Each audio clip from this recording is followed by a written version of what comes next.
അവസ്ഥ നമ്മിൽ നിന്ന് നഷ്ടപ്പെട്ടു പോയൊരു സ്ഥിതിയിലാണ്. കുറ്റകൃത്യങ്ങൾ പെരുകുന്നു. എല്ലാവിധ കുറ്റകൃത്യങ്ങളുടെയും മാതാവാണ് ലഹരി ഉപയോഗം എന്നും ഹദീസിൽ കാണാൻ സാധിക്കും. എന്നാൽ വിശുദ്ധമായ ഇസ്ലാമിന്റെ യഥാർത്ഥ പാഠം എന്ന് പറയുന്നത് പൂർണ്ണമായും അതിനെ ഒഴിവാക്കുക എന്നുള്ളതാണ്. എത്രമാത്രം മദ്യവുമായി ലഹരിയുമായി ഇഴുകിച്ചേർന്ന ഒരു സമുദായമായിരുന്നു അറേബ്യൻ സമുദായം. അവരെയാണ് ഒരു തുള്ളി മദ്യത്തിന്റെ ലാഞ്ചന പോലും ഇല്ലാത്ത ഒരവസ്ഥയിലേക്ക് ഹബീബായ റസൂലുള്ളാഹി സ്വല്ലല്ലാഹു അലൈഹി വസല്ലം തങ്ങൾ പരിവർത്തിപ്പിച്ചെടുത്തത്. അങ്ങനത്തെ ഒരു സമുദായത്തിന്റെ പിന്മുറക്കാരായ ആദർശം മുറുകെ പിടിക്കുന്ന എങ്ങനെ നമ്മൾ ആ തെറ്റിലേക്ക് തിരിച്ചു മടങ്ങും? മഹാനായ അനസ് ബിൻ മാലിക് റളിയല്ലാഹു അൻഹു പറയുന്നുണ്ട്, അബൂ തൽഹ എന്നവരെ വീട്ടില് കള്ളൊഴിച്ചു കൊടുക്കുന്ന പണിയായിരുന്നു എനിക്ക് എന്നാണ്. അങ്ങനെ ആളുകളൊക്കെ അങ്ങനെ കള്ളു കുടിച്ചുകൊണ്ടിരിക്കുന്നതിന്റെ ഇടയിലാണ് ഹബീബായ റസൂലുള്ളാഹി സ്വല്ലല്ലാഹു അലൈഹി വസല്ലം തങ്ങൾ ഖണ്ഡിതമായ തീരുമാനം വന്നത്. വിശുദ്ധമായ ദീനിൽ ഇനി ഒരിക്കലും തന്നെ മദ്യപാനം പാടില്ല, അതിനെ ഒഴിവാക്കിക്കൊള്ളണമെന്ന ഹബീബായ റസൂലുള്ളാഹി സ്വല്ലല്ലാഹു അലൈഹി വസല്ലം തങ്ങളുടെ കൽപ്പന. അതേസമയം അബൂ തൽഹ എന്നവരെ വീട്ടിലേക്ക് വരികയാണ്. ഞാനവിടെ മദ്യം ഒഴിച്ചു കൊടുക്കുന്ന തിരക്കിലായിരുന്നു. അന്നത് കുഴപ്പമുണ്ടായിരുന്നില്ല. ആദ്യ തുടക്ക സമയത്ത് നിയമം വന്നിട്ടുണ്ടായിരുന്നില്ല. അതറിഞ്ഞ സന്ദർഭത്തിൽ ആ നിയമം വന്നു എന്ന് കേട്ടപ്പോൾ അബൂ തൽഹ എന്നവരെ എന്നോട് കൽപ്പിച്ചു, ആ മുഴുവൻ മദ്യത്തിന്റെയും വീപ്പകളെ ഒഴിച്ചു കളയുവാൻ എന്നോട് കൽപ്പിച്ചു. ഞാനത് മുഴുവൻ ഒഴിച്ചു കളഞ്ഞു. അന്നേ ദിവസം മദീനയിലെ വഴിയരികുകളിലൂടെ മദ്യത്തിന്റെ ചെറിയ ചാലുകൾ ഒഴുകിയിരുന്നതായി കാണാൻ സാധിക്കും. അത്രമാത്രം മദ്യത്തെ ഘട്ടം ഘട്ടമായി കൊണ്ട് ഹബീബായ റസൂലുള്ളാഹി സ്വല്ലല്ലാഹു അലൈഹി വസല്ലം തങ്ങൾ ഇല്ലായ്മ ചെയ്തു. മദ്യം എന്ന് പറയുമ്പോൾ നമ്മളൊക്കെ ഇങ്ങനെ സന്തോഷിച്ചിരിക്കണം, കാരണം നമ്മളാരും മദ്യം ഉപയോഗിക്കാറില്ല. പക്ഷേ ആ മദ്യത്തിന്റെ കുറെ അനിയന്മാര് നമ്മളെ കൂട്ടത്തിൽ പലപ്പോഴും ഉണ്ടാകും. ചില ആളുകൾ ചെറിയ ചെറിയ മരുന്നുകൾ ഉപയോഗിക്കുന്നവരുണ്ടാകും, ബീഡി വലിക്കുന്നവരുണ്ടാകും. അത് ഇന്നാണ് വലിക്കുന്നുണ്ടല്ലോ, ഉപയോഗിക്കുന്നുണ്ടല്ലോ, അതൊന്നും പറഞ്ഞാൽ പറ്റൂല. അത് ആരായാലും നമ്മുടെ ശരീരം എന്ന് പറയുന്നത് അത് അല്ലാഹു തആലയുടെ അമാനത്താണ്. അത് നമുക്ക് തോന്നിയ പോലെ ഉപയോഗിക്കാനുള്ളതല്ല. അത് അല്ലാഹു തആലക്ക് ഇബാദത്ത് ചെയ്യുവാൻ അല്ലാഹ് നിശ്ചയിച്ച ഒരു സമയം വരെ നമ്മളെ അല്ലാഹു തആല ഇറക്കി വെച്ചിട്ടുള്ള ഒരു വാഹനം മാത്രമാണ്. നമ്മൾ ദീനങ്ങോട്ട് പോയാൽ അല്ലാഹു തആലയുടെ അമാനത്ത് അവൻ എപ്പോഴാണോ അത് ആ പറഞ്ഞ അവധി വരെ അത് യാതൊരു കുഴപ്പമില്ലാതെ സൂക്ഷിക്കല് അത് നമ്മുടെ ഉത്തരവാദിത്തമാണ്. അതുകൊണ്ടാണ് നമ്മൾ ഭക്ഷണം കഴിച്ചോളി, വെള്ളം കുടിച്ചോളി, പക്ഷെ നിങ്ങൾ അമിതമാക്കരുത് എന്ന് പറഞ്ഞത്. അമിതമായി ഭക്ഷണം കഴിച്ചാൽ, അമിതമായി വെള്ളം കുടിച്ചാൽ അത് നമ്മുടെ ശരീരത്തിന് ബുദ്ധിമുട്ടുണ്ടാക്കും, രോഗികളാക്കി തീർക്കും. ഒരു ഷുഗർ രോഗിയെ സംബന്ധിച്ചിടത്തോളം മധുരം ഉപയോഗിക്കരുത് എന്ന് ഡോക്ടർ പറഞ്ഞിട്ടുണ്ട്. അങ്ങനെ ഉപയോഗിക്കാൻ പറ്റുമോ? പാടുള്ളതല്ല. കാരണം അവർ ഉപയോഗിക്കുന്ന വിഷമാണ്. ഓരോ ആളുകളെ സംബന്ധിച്ചിടത്തോളം വിഷം എന്ന് പറയുന്നത് എന്താ? നമുക്ക് നമ്മുടെ ശരീരത്തിൽ നിശ്ചിത അളവിൽ മാത്രമേ ഓരോ കെമിക്കലുകളും പറ്റുകയുള്ളൂ. നമ്മുടെ ശരീരത്തിന്റെ പ്രവർത്തനങ്ങൾ മുഴുവൻ രാസപ്രവർത്തനങ്ങളാണ്. വിവിധ ഇനം കെമിക്കലുകൾ കൂടിച്ചേർന്നുകൊണ്ടാണ് നമ്മുടെ ശരീരത്തിന്റെ ഓരോ ഫംഗ്ഷനുകളും നടക്കുന്നത്. അതിലേതെങ്കിലും ഒന്ന് അമിതമായാൽ, ഏതെങ്കിലും ഒന്ന് കുറഞ്ഞാൽ നമ്മുടെ ശരീരത്തിന്റെ ഭാഗങ്ങളെ, ശരീരത്തിന്റെ ഇന്ദ്രിയങ്ങളെ അത് ബാധിക്കും. അപ്പൊ നമ്മൾ അമിതമായി പ്രോട്ടീൻ ഉപയോഗിച്ചാൽ, അമിതമായി നമ്മുടെ ശരീരത്തിലേക്ക് ഇതുപോലെയുള്ള ഷുഗർ എത്തിക്കഴിഞ്ഞാൽ അതൊക്കെ ശരീരത്തിന് പ്രശ്നമാണ്. നമ്മൾ അറിവോടുകൂടെ നമ്മുടെ ശരീരത്തിനെ നശിപ്പിക്കുന്ന ഒന്നും തന്നെ നമ്മളിൽ നിന്നുണ്ടാകാൻ പാടില്ല. എന്തുകൊണ്ടാണ് ആത്മഹത്യ ഇസ്ലാമിൽ പാടില്ലാത്തത്? ശരീരം എന്ന് പറയുന്നത് അല്ലാഹു തആലയുടെ അമാനത്താണ്. അത് നമ്മൾ നശിപ്പിച്ചു കളയാൻ പാടുള്ളതല്ല. അപ്പൊ നമ്മൾ ബീഡി വലിക്കുന്നത് പ്രശ്നമാകും. മഹാനായ ബിശ്റുൽ ഹാഫി റളിയല്ലാഹു അൻഹു ധാരാളം മദ്യം കുടിക്കുന്നയാളായിരുന്നു പഴയ കാലത്ത്. പിന്നീട് നന്നായി തീർന്നതാണ്. മഹാനായ ഫുദൈൽ ഇബ്നു ഇയാദ് റളിയല്ലാഹു അൻഹു അദ്ദേഹം ഖാത്തിഉ ത്വരീഖായിരുന്നു, ധാരാളം വഴികൊള്ളക്കാരനായിരുന്നു എന്ന് ചരിത്രത്തിൽ കാണാൻ സാധിക്കും. ധാരാളമായി മദ്യത്തിന്റെ ലഹരിയിൽ നടന്നിരുന്ന ആളായിരുന്നു.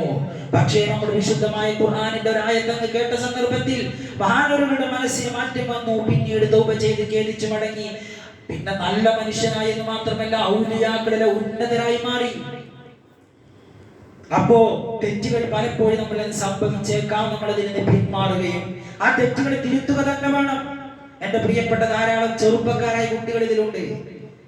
നമ്മൾ വളരെയധികം സൂക്ഷിക്കണം. നമ്മുടെ ഒരു ചെറിയ ടീനേജ് പ്രായമുണ്ട്. ആ പ്രായത്തിലാണ് നമുക്ക് പുതിയ പുതിയ ശീലങ്ങൾ വന്നു ചേരുന്നത്. നമ്മളാരും അത്തരത്തിൽ ഉപയോഗിക്കുന്നവരല്ല. പക്ഷെ ഏതെങ്കിലും കുഞ്ഞുമക്കൾ ആരും അറിയാതെ ഇത്തരത്തിലുള്ള വല്ലതും ഉണ്ടെങ്കിൽ ബന്ധപ്പെട്ടവരെ ശ്രദ്ധയിൽപ്പെടുത്തേണ്ടത് നമ്മുടെ ഏറ്റവും വലിയ ഉത്തരവാദിത്തമാണ്. അത് നമ്മളവരെ ഒറ്റിക്കൊടുക്കുക എന്നൊന്നും മനസ്സിലാക്കണ്ട, അവരെ തന്നെ രക്ഷിക്കുക എന്നുള്ളതാണ്. ഇതിന്റെ ഏറ്റവും വലിയ പ്രശ്നം എന്താ? ഒന്നാമതായി ഉണ്ടാകുന്നത് ബുദ്ധിപരമായ അപജയം. അവന്റെ ബുദ്ധിയിൽ, അവന്റെ ഓർമ്മക്ക് അത് പ്രശ്നമാണ്, അവന്റെ ആരോഗ്യത്തിന് അത് പ്രശ്നമാണ്, സമൂഹത്തിന് അതുകൊണ്ട് പ്രശ്നമാണ്. കണ്ടില്ലേ, ഇപ്പോഴത്തെ സ്വന്തം മാതാപിതാക്കളെ, സ്വന്തം മാതാവിനെയും അതുപോലെ തന്നെ വല്യമ്മാനെയും സ്വന്തം അനിയനെയും ഒക്കെ വെട്ടിക്കൊന്ന അവസ്ഥ.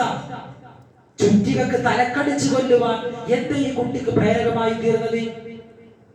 ഈ മധ്യനഗരിയിൽ എന്നോട് ഈ അടുത്ത ദിവസം ഒരാള് സങ്കടം പങ്കുവെച്ചു. ഒരു സഹോദരൻ, ആകെ 2 മക്കളാണുള്ളത്, ഒരു ആൺമകനും ഒരു പെൺകുട്ടിയും. അതിൽ ഈ ആൺകുട്ടി മയക്കുമരുന്ന് ഉപയോഗിക്കുന്ന ആളാണ്. പെങ്ങളുമായി നല്ല സ്നേഹത്തിലുള്ള കുട്ടിയാണ്. പക്ഷെ അവരുടെ മാതാപിതാക്കൾക്ക് അറിയില്ല ഈ കുട്ടി ലഹരി ഉപയോഗിക്കുന്ന, ഇത്തരം മയക്കുമരുന്ന് ഉപയോഗിക്കുന്ന ആളാണെന്ന് അറിയില്ല. പക്ഷെ ഈ പെങ്ങൾക്കറിയാം. ആദ്യമൊക്കെ അവൻ ഇത് കിട്ടിയിരുന്നത് വെറുതെ ആയിരുന്നുവെങ്കിൽ പിന്നീട് ഇത് പണം കൊടുത്ത്, നല്ല പൈസ കൊടുത്ത് വാങ്ങേണ്ട സ്ഥിതിയാണ്. പക്ഷെ പണം കിട്ടാതെ വരുന്ന സന്ദർഭത്തിൽ, ഇതവനിക്ക് കിട്ടാതിരിക്കുന്ന സന്ദർഭത്തിൽ അവന്റെ ശരീരത്തിൽ മാറ്റങ്ങൾ വരികയും അവന്റെ മനോനില അത് വേറൊരവസ്ഥയിലേക്കായി മാറി സ്വന്തം പെങ്ങളെ അതിദാരുണമായ വിധത്തിൽ മർദ്ദിക്കുകയും ചെയ്യുന്നു എന്ന് ഈ കുട്ടിയാണ് പിന്നീട് പരാതി പറയുന്നത്. ഇപ്പോഴും ആ കുട്ടിക്ക് ഈ കുട്ടി, ഈ സഹോദരൻ അവനിക്ക് ആ മയക്കുമരുന്ന് ലഭിച്ചിട്ടില്ല എങ്കിൽ അവൻ വന്നുകൊണ്ട് സ്വന്തം പെങ്ങളെ അതിക്രൂരമായി മർദ്ദിക്കുന്നു എന്നാണ് പറയുന്നത്. ഇനി അത് എന്താ ഉണ്ടാവുക? കുറച്ചും കൂടി കഴിഞ്ഞാൽ എങ്ങനെയാണ് സംഭവിക്കുക എന്ന് നമ്മൾ ഒരുപക്ഷെ അത്ഭുതപ്പെട്ടു പോകും. സ്വന്തം കുഞ്ഞു പെങ്ങളുടെ മുഖത്തേക്ക് കത്തി കൊണ്ട് കുത്തി അത് വികൃതമാക്കിയ ചെറുപ്പക്കാരന്റെ കഥ നമ്മൾ ഇപ്പോഴത്തെ പത്രത്തിലും ടെലിവിഷനിലും കണ്ടതാണ്. ഇതേ അവസ്ഥയിലേക്കല്ല അത് നീങ്ങി പോകുന്നത്. നമ്മുടെ സഹോദരങ്ങൾ, കൊച്ചനുജന്മാർ ആരെങ്കിലും ഇത്തരത്തിലുള്ള പ്രവർത്തനങ്ങളിൽ ഏർപ്പെട്ടിട്ടുണ്ടെങ്കിൽ അതിൽ നിന്ന് അവരെ തിരുത്താനുള്ള വഴി ഉസ്താദുമാരെ അറിയിക്കാം.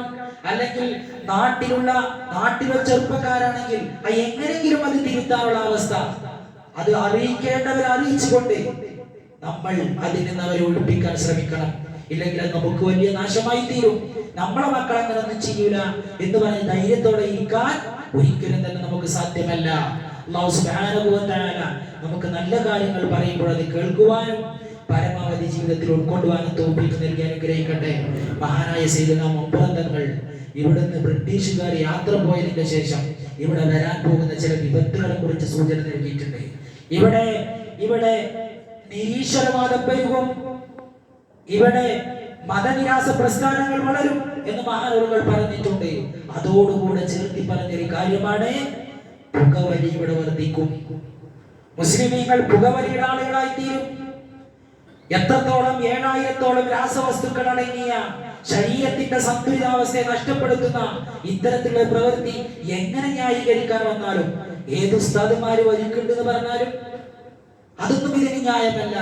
ചെറുപ്പകാലഘട്ടത്തിൽ ശ്രദ്ധിക്കാതെ ഒന്നുകിൽ അതുകൊണ്ട് അറിവില്ലാത്തവരായിരിക്കും. ഞാൻ ഇത്ര കാലമായി ഇത് ഉപയോഗിക്കുന്നു, എനിക്ക് യാതൊരു പ്രശ്നമില്ല. ധാരാളം നമ്മൾ കേട്ട ഹദീസാണ്.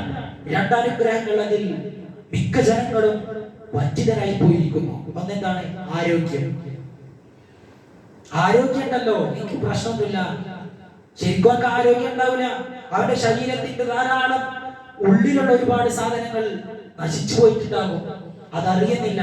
പിന്നെ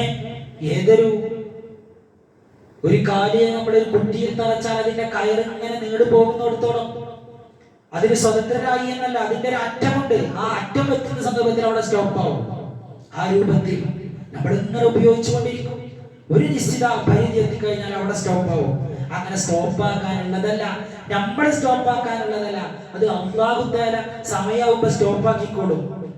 അല്ലാഹു സുബ്ഹാനഹു വ തആല ആ രൂപത്തിൽ നമ്മളെ അല്ലാഹു ഏൽപ്പിച്ച എന്ന ഹബീബായ റസൂലുള്ളാഹി തങ്ങൾ പഠിപ്പിച്ചിട്ടുണ്ടല്ലോ, നിനക്ക് നിന്റെ ശരീരത്തിന്റെ മേൽ ചില ബാധ്യതകളുണ്ട്. ആ ബാധ്യതകൾ അത് നമ്മൾ നിറവേറ്റണം. ധാരാളമായി തിന്നാൻ പോലും പറ്റില്ല എന്ന് പറയുമ്പോൾ പിന്നെ എങ്ങനെ നമ്മൾ ഈ മോശപ്പെട്ട വസ്തുക്കൾ ഉപയോഗിക്കുക? അല്ലാഹു സുബ്ഹാനഹു വ തആല നല്ല ബോധം നൽകി അനുഗ്രഹിക്കട്ടെ. അല്ലാഹു സുബ്ഹാനഹു വ തആല നമ്മൾക്ക് പറയുന്നതിനേക്കാളും കേൾക്കുന്നതിനേക്കാളും ഒക്കെ ഉപരി നമ്മുടെ ജീവിതത്തിൽ കൊണ്ടു നടക്കാൻ അല്ലാഹു തൗഫീഖ് നൽകി അനുഗ്രഹിക്കട്ടെ. നമ്മുടെ ദർസുദ്യാത്തിന്റെ ഭക്ഷണത്തിലേക്കും അതുപോലെ ഇവിടുത്തെ നോമ്പുതുറയിലേക്കും ഒക്കെ സഹകരിച്ചുകൊണ്ടിരിക്കുന്ന ധാരാളം ആളുകളുണ്ട്. അല്ലാഹു സുബ്ഹാനഹു വ തആല അവർക്കെല്ലാവർക്കും ഈ വീട്ടിലും അർഹമായ പ്രതിഫലം നൽകി അനുഗ്രഹിക്കട്ടെ.